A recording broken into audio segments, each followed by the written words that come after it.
With Wes Durston scoring another 100, Derbyshire grabbed a good first innings advantage on the second day of their LV County Championship match with Essex in Chelmsford, in spite of a career best performance from the young spinner Tom Craddock.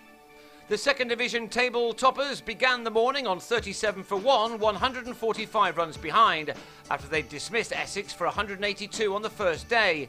And the way they started, with their captain Wayne Madsen playing some neat shots in partnership with Martin Guptill, it looked as if they were in for the long haul to bat their hosts out of the match completely. So the wicket of the informed Guptill was an important one, especially for the former Derbyshire player Greg Smith. Guptill mistimed his shot and was caught by Charles Willoughby on 36.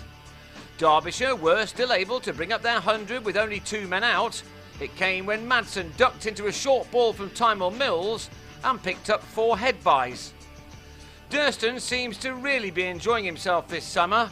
His career looked dead in the water until Derbyshire gave him a second chance 2 years ago after impressing with the Unicorns. He led the Derbyshire run scoring charts last season, scoring more than 1,000 championship runs, and he is now firmly established in the Derbyshire lineup. He loves to play his shots, as you can see, and he was soon catching Madsen up, even though the latter had a 34-run start on him. Madsen just got to his 50 before Durston made off 126 balls, but having not added to that for 14 more, he was adjudged to have got a nick to a good delivery from David Masters. Durston's 50 took only 49 balls, and he was now joined by Dan Redfern, part of a run-filled middle order these days, and these two took their side into the lead. Redfern made only 14 on this occasion, however. He then edged Willoughby behind at 192 for 4. Ross Whiteley was gifted a ball from Craddock to get his innings started, and he brought up the 200 for his side, who were now looking to earn as big a first innings lead as possible. With shots like these, they had every chance. Even more so with Durston heading towards his second ton of the season to date. Well set by now, he was always going to put a long hop into the crowd. Sometimes though, he had to turn the deliveries into bad ones with some expert foot movement. Durston was looking unstoppable. At 232 for 4 and leading by 50, it was all going Derbyshire's way, but to their credit, Essex fought back late in the afternoon session. Whiteley, having made 16, planted a straight drive into the hands of Long On.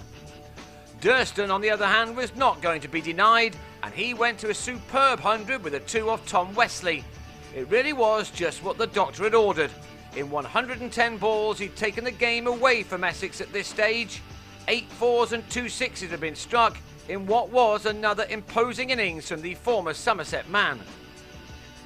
Yet it was another man who was to make the headlines locally, and that was leg spinner Craddock. He claimed his first wicket before tea as David Wainwright edged behind on 5 at 250 for 6. In his first game of the season, Craddock then started to drag his side back into the game.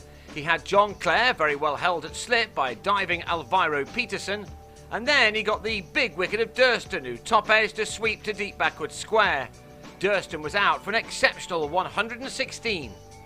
But his dismissal meant that Derbyshire, who'd lost 3 wickets for 13 runs in 6 overs, may not earn a 3-figure lead. Tom Poynton had other ideas, and he took the attack back to the Essex spinners in what turned out to be a momentum-swinging knock. He hit the ball extremely well. This shot went for 6 as he and Tony Palladino took that lead to 96. Palladino was out after being hit on the full in front by Craddock for his 4th wicket, which came with Derbyshire on 278 for 9.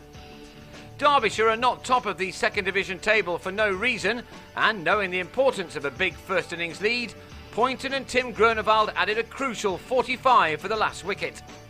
While Groenewald certainly played his part, it was the innings of Poynton which really impressed. He hadn't played much until the retirement of Luke Sutton in the winter, and had never passed 25 before this knock, yet here he was now helping his side out immensely. A second maximum, which travelled over the pavilion, helped him to an explosive 50 made off only 35 balls. Not a bad way to get your first half-century in the first-class game. Craddock also ended with the best figures of his career.